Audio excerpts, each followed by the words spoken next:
लोगों ने क्या सब्जेक्ट पढ़ा था, याद है? कौन सा विषय पढ़ा था? साइंस में हमने कौन सा टॉपिक पढ़ा था? किसी को याद है?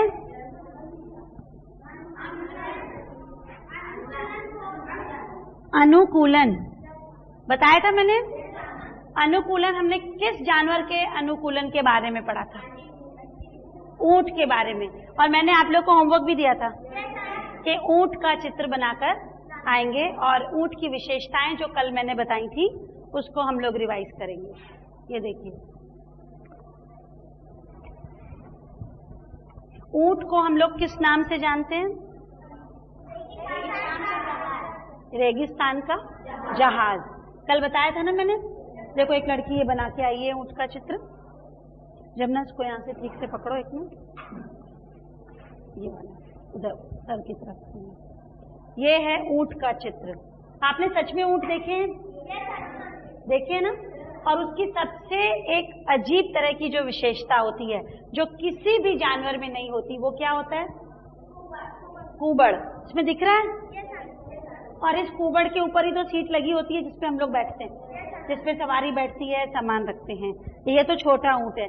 एक और लड़की बना के आई है, वो और इससे बड़ा ऊंट है। देखिए, अब इधर के बच्चों को दिखाएं। ये देखिए, बहुत बड़ा ऊंट है। इसमें इसकी हर चीज बिल्कुल साफ साफ नजर आ रही है।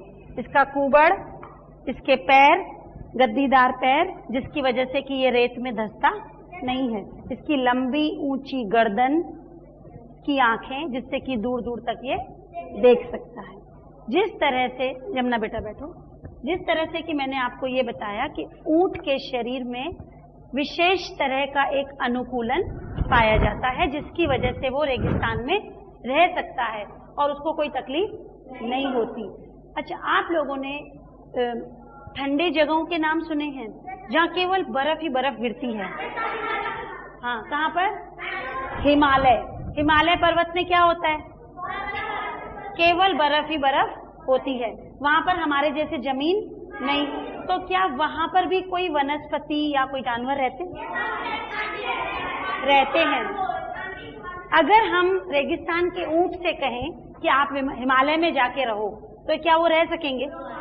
नहीं रह सकेंगे, क्योंकि उनका शरीर रेगिस्तान में रहने के लिए अनुकूलित है। इसी तरह से जो वहां पर जानवर रहते हैं उनका शरीर वहां पर रहने के लिए अनुकूलित है। तो किसी एक का नाम बताओ।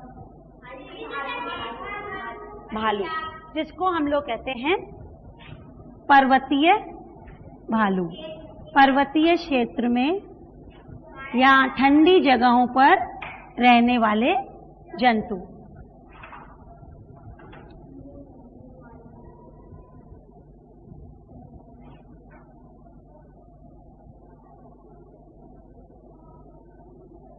इसमें सबसे पहला जो नाम आता है भालू, या इसको हम लोग पोलर बियर भी कहते हैं। क्या कहते हैं? Polar bear. पोल होते हैं जो जगह ठंडी होती है, जैसे धरती के दो ध्रुव होते हैं, ध्रुवीय भालू भी कहा जाता है। तो पोलर होता है ठंडा, जो ठंडी जगहों पे। तो जो आपने जंगल में भालू देखा है और पोलर बियर में क्या कोई फर्क है? दोनों ने, आपने दोनों चीजें देखी हैं। यहाँ वाला भालू तो काले रंग का होता है ना, वो भी काले रंग का हो सकता है, पोलर बियर भी। लेकिन फर्क क्या होता है?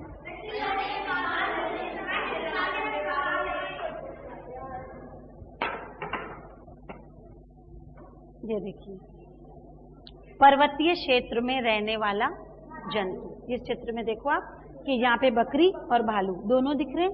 तो इन लोगों के शरीर में, जो यहाँ पे अपन बकरी देखते हैं, उसके बाल क्या ऐसे होते हैं? उसके बाल छोटे होते हैं। तो जो पर्वतीय क्षेत्र में रहते हैं उनके बाल बहुत बड़े बड़े होते हैं और उनको ठंड नहीं लगती है। इस वजह से उनको ठंड नहीं लगती है और उनका शरीर की बनावट ऐसी होती है कि उनका शरीर उसमें बर्फ के जगहों पर रहने के लिए अनुकूलित रहता है। उनके जो पांव होते हैं बर्फ में आराम से चल सकते हैं। जैसे रेगिस्तान में ऊंट चल सकता है, तो ये लोग पहाड़ी इलाकों में आराम से चल सकते हैं। ये दो जगहें जो हैं जो दो जानवर, बकरी और भालू, ये ही दो जातियां हैं जो ज्यादातर वहां पर पाई जाती हैं। और जितने भी और जानवर हैं जो वहां पर रहते हैं, उन सबकी जो स्किन होती है, जो चमड़ी होती है, वो बहुत मोटी होती है और उसके नीचे वसा की एक बहुत मोटी परत, वसा जानते हैं, फैट जिसको कहते हैं फैट, उसकी एक बहुत मोटी परत जमा होती है। और फैट्स की परत, इस तरह के जो बकरी और भालू जो वहां पे रहते हैं, उनके शरीर में लंबे लंबे बाल होते हैं। ये भी देखो वही है, चित्र बने हैं। पर्वत वाले भेड़ जो होती है, भेड़ के भी बहुत लंबे लंबे बाल होते हैं, बकरी के, भालू के, याक का नाम सुना है? वो भी वहीं पे रहने वाला जीव है जिसके बहुत लंबे बाल होते हैं और इन बालों की वजह से इनको ठंड बिल्कुल भी नहीं लगती है। और इनके बालों को हम इस्तेमाल कैसे करते हैं? इसको जो मालूम है ना, भेड़ के जो बाल से क्या बनता है? ऊन बनती है।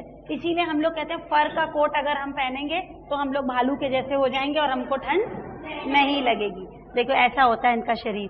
जो ये काली काली धारियां दिख रही है, इनके बाल हैं। आ रहे समझ? और इसके भी देखो, भेड़ और बकरी,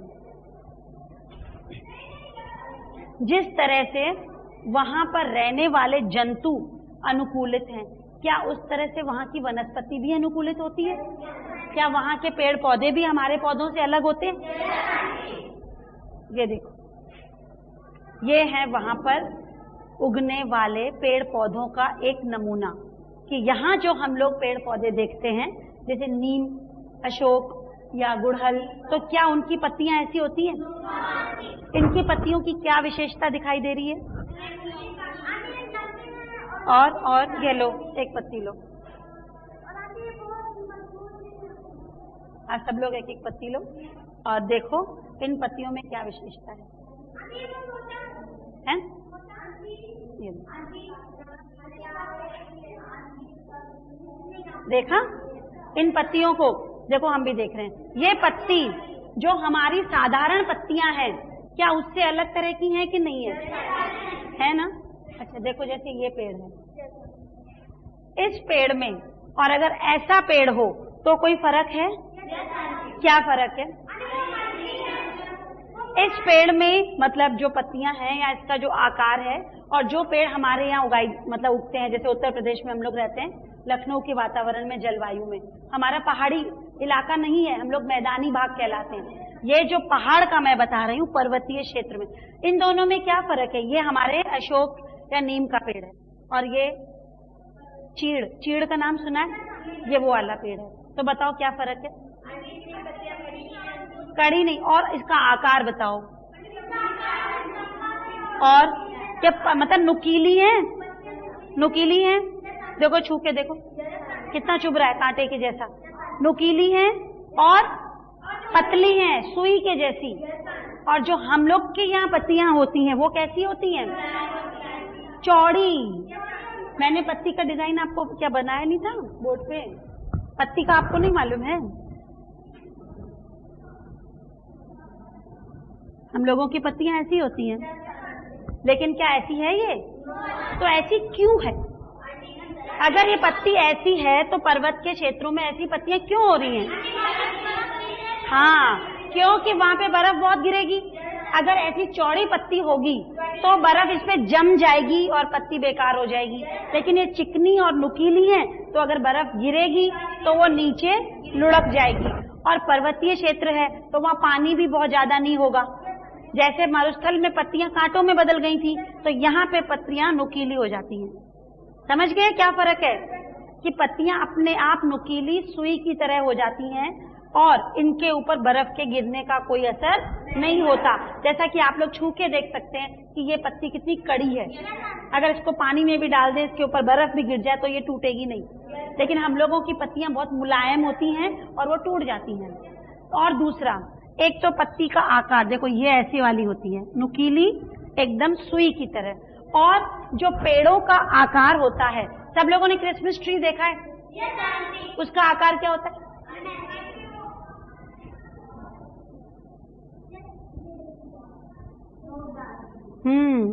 नोकदार। ऐसे आकार वाले पेड़ को क्या कहते हैं? शंकुआकार। शंकु जानते हैं ना, ऐसे पेड़ को कहते हैं शंकुआकार। सारे पेड़ वहां पर शंकुआकार होते हैं, ऊपर से पॉइंटेड और नीचे से फैले हुए। तो बर्फ गिरेगी तो अपने आप नीचे गिर जाएगी और पेड़ को कोई नुकसान नहीं होगा। जितने भी पेड़ होते हैं वहां पर ज्यादातर की पत्तियां नुकीली होती हैं, सुई की तरह बारीक होती हैं, और पेड़ों का जो आकार होता है वो शंकुआकार होता है। और वहां पर इसी तरह की वनस्पति ज्यादा उगती है। जैसे चीड़ के पेड़ वहां पर बहुत ज्यादा होते हैं। वहां पर आप ये आम के और ये अमरूद के, अनार के, जैसे यहाँ के अपने पेड़ हैं, ऐसे फल और पेड़ वहां पर नहीं उगते हैं। यहाँ पर आपको अपने किताब में ये चित्र भी देखा है। चीड़ और देवदार के घने जंगल पाए जाते हैं।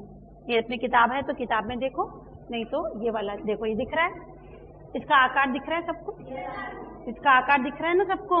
अपनी अपनी बुक में भी देख सकते हो आप लोग कि कैसे इनका शंकुआकार और इनका फल कैसा है। जो लोग कोई नैनीताल गए हैं, नैनीताल में आपको अक्सर जब आप जाओगे मतलब बस से या ट्रेन उससे गाड़ी से, तो पूरे दोनों तरफ रोड पे हम लोगों को ऐसे पेड़ वहां पर दिखाई देते हैं, क्योंकि नैनीताल एक पर्वतीय क्षेत्र है। अब हम लोगों ने जान लिया कि पर्वतीय क्षेत्र जो होता है वहां की वनस्पति और वहां के जंतुओं में क्या क्या अनुकूलन होते हैं, और वहां का जो पेड़ पौधे हैं हमारे मैदानी इलाकों में उगने वाले पेड़ पौधों से किस तरह से अलग हैं।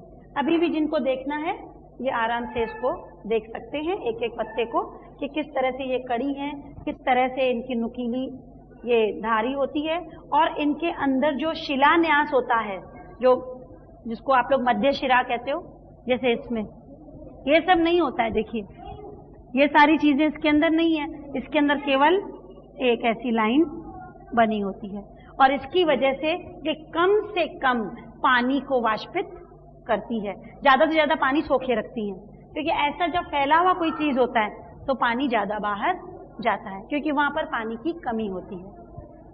अब आज हमने आप लोगों को पर्वतीय क्षेत्र बता दिया, रेगिस्तान हो गया, थलचर हो गया,